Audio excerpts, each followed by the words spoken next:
السلام علیکم، کیسے ہیں آپ لوگ؟ ٹھیک ہیں؟ اچھی گزر رہی ہے۔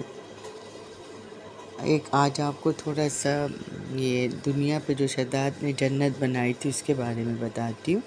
قوم عاد کا ایک شخص تھا نا، شداد نامی، بلکہ بادشاہ گزرا ہے، جو عقاف کی سرزمین پر حاکم تھا۔ یہ علاقہ یمن اور عمان کے وسط میں پھیلا ہوا تھا۔ اس بادشاہ نے زمین میں اپنی جنت آباد کی ہوئی تھی۔ قوم عاد اپنے حقیقی رب کو بھول چکی تھی اور شداد بادشاہ کو اپنا رب مانتی تھی۔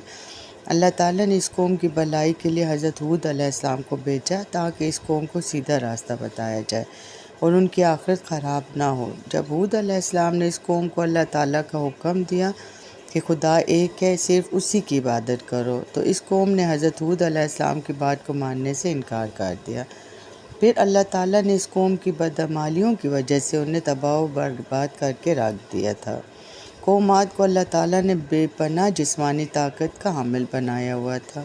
اس قوم کے ہر فرد کا قد تقریباً 12 گز کے قریب تھا۔ وہ بڑے سے بڑے پتھر کو آسانی سے اٹھا سکتا تھا۔ وہ چلتے چلتی درخت کو ہاتھ کی مدد سے اکھاڑ لیا کرتے تھے۔ اسی وجہ سے قریب ترین علاقوں کے لوگ اس قوم سے خوف کھاتے تھے۔ اس کا پورے یمن پر قبضہ تھا۔ اس قوم کی بادشاہت شداد کے ہاتھ میں تھی۔ شدید اور شداد 2 بھائی تھے۔ جب شدید مر گیا تو شداد نے بادشاہت پر اپنا قبضہ جما لیا۔ یہ بادشاہ اتنا طاقتور ثابت ہوا کہ یمن، عراق، حتیٰ کہ ایران تک اس کی سلطنت پھیل گئی۔ بادشاہ اس دور کا اپنے آپ کو دنیا کا یعنی سب سے طاقتور بادشاہ تصور کرتا تھا نا، اور اس کا خیال تھا کہ میرا مقابلہ دنیا کی کوئی قوم نہیں کر سکتی۔ اس کو اللہ تعالیٰ نے بے شمار دولت و طاقت سے نوازا تھا۔ پوری دنیا کی سلطنت اس کے ایک اشارہ کرنے پر لبیک کہنے کو تیار ہو جاتی تھی۔ اس نے اپنی طاقت کے نشے میں ایک دن خدائی دعویٰ بھی کر دیا، نعوذ باللہ۔ حضرت ہود علیہ السلام نے شداد کو سمجھانے کی بڑی کوشش کی کہ خدا صرف ایک ہے جو اس دنیا اور آخرت کا مالک ہے۔ شداد کے اندر غرور اور تکبر بے حد تھا۔ اسے حضرت ہود علیہ السلام کی بات ماننے پر انکار کر دیا۔ ایک دن ایسا ہوا کہ شداد نے حضرت ہود علیہ السلام سے پوچھا کہ اگر میں آپ کی بات پر یقین لے آؤں تو مجھے کیا حاصل ہوگا؟ حضرت ہود علیہ السلام نے جواب دیا، اللہ تعالیٰ تجھ پر جنت کو حلال فرما دے گا۔ بادشاہ شداد نے مسکراتے ہوئے جواب دیا کہ دنیا میں کوئی بھی انسان کسی دوسرے کی اطاعت اور مدد اس لیے کرتا ہے کہ لوگ اس کی عزت کریں، اس کا رعب سب پر حاوی ہو جائے، اس کو عزت حاصل ہو۔ مجھے کس چیز کی کمی ہے جو میں آپ کی بات مان کر کسی کی عبادت کرنا شروع کر دوں؟ باقی رہی جنت حاصل کرنے کی بات، تو وہ میں جب چاہوں اپنی جنت بنا سکتا ہوں۔ مجھے کسی اور کی بنائی ہوئی جنت میں جانے کی کوئی ضرورت نہیں ہے۔ حضرت ہود علیہ السلام نے شداد کو شرک اور کفر کرنے سے روکنے کی بڑی کوشش کی، پر اس نے اپنی طاقت کا فائدہ اٹھاتے ہوئے اپنی سلطنت کے تمام نامی گرامی معماروں کو بلایا اور ان کو حکم دیا کہ عقاف میں ارم کے مقام پر ایک جنت کو تیار کرو، اس کو کم از کم 20 کوس تک پھیلاؤ، اور ساری دنیا کے بادشاہوں کو حکم دیا کہ سونے چاندی کی کانوں سے سونے اور چاندی کی اینٹوں کو ارم کے مقام پر پہنچا دو۔ دنیا کے سب حکمرانوں نے اس بادشاہ کے حکم کی تعمیل کرتے ہوئے سونے اور چاندی کی اینٹوں کو ارم کے مقام پر پہنچا دیا۔ اس سے شداد کی جنت کو ارم بھی کہا جاتا ہے۔ شداد نے حکم دیا، میری جنت کی بنیادوں کو اتنا کھودنا کہ نیچے سے پانی نکل آئے۔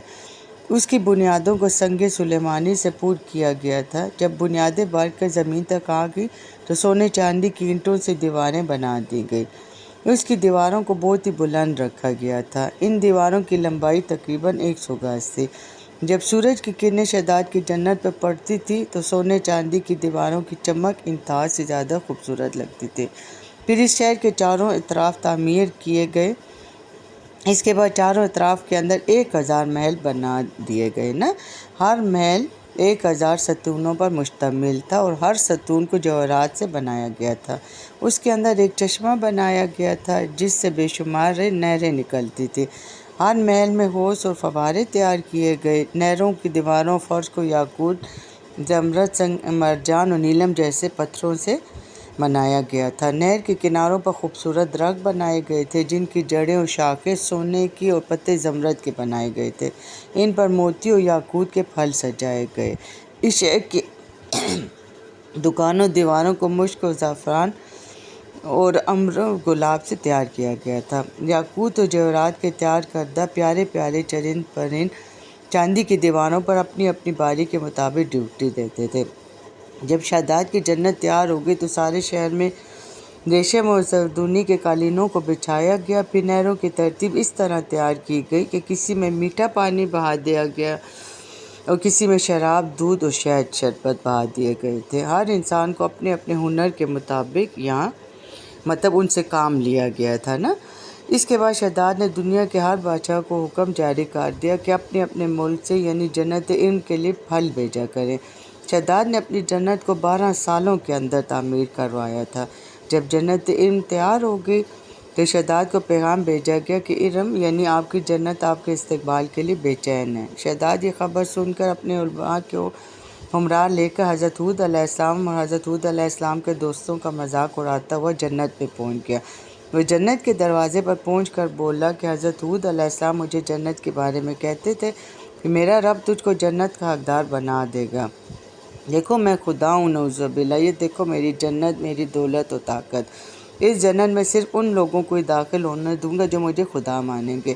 ارم میں رہنے والے لوگوں نے جب یہ سنا کہ شہداد جنت کے دروازے پر کھڑا ہے تو وہ سونے چاندی کے جواہرات لے کر شہداد کے استقبال کے لیے کھڑے ہو گئے۔ انہوں نے اپنے نعوذ باللہ خدا شہداد کے استقبال بڑی دھوم دھام سے کیا۔ روایت میں ہے کہ شہداد کے گھوڑے نے اپنا پاؤں ارم میں رکھا ہی تھا کہ شہداد کو ایک شخص وہاں کھڑا نظر آیا۔ شہداد نے دریافت کیا کہ تو کون ہے؟ اس شخص نے جواب دیا میں ملک الموت ہوں۔ شہداد نے اس فرشتے سے پوچھا تم یہاں کیا لینے آئے ہو؟ فرشتے نے جواب دیتے ہوئے کہا اللہ تعالیٰ کے حکم کے مطابق تیری جان لینے آیا ہوں۔ شہداد نے فرشتے سے درخواست کی کہ مجھے میری جنت کو دیکھ لینے دو۔ فرشتے نے جواب دیا کہ مجھے اجازت نہیں ہے۔ یہ الفاظ کہہ کر ملک الموت نے شہداد کی روح قبض کر لی۔ شہداد کی موت کے بعد حضرت جبرائیل علیہ السلام اللہ تعالیٰ کے حکم سے اس شہر میں داخل ہوئے۔ کچھ دیر میں یہ جنت نظیر شہر ارم دنیا کے نظروں سے اوجھل ہو گیا۔ قرآن پاک میں اس واقعے کا ذکر یوں کیا گیا ہے کہ وہ جو ارم تھے بڑے ستون والے اور شہروں سے ان کے مانند کوئی شہر شاندار نہ تھا۔ پہلے لوگ اس قوم کے تذکروں کو کہانیاں سمجھا کرتے تھے، مگر اس صدی میں اس شہر کے آثار ظاہر ہوئے ہیں اور جو عمان میں شامل ہے یہ علاقہ جو ہے نا، تو اس شہر کے آثار 1984 میں دریافت کیے گئے تھے۔ 3000 سال قبل مسیح سے لے کر پہلی صدی عیسوی تک یہ شہر عرب اور یورپ کی تجارت کا ذریعہ بنا ہوا تھا۔ یہ اپنے زمانے کا تجارتی مرکز تھا۔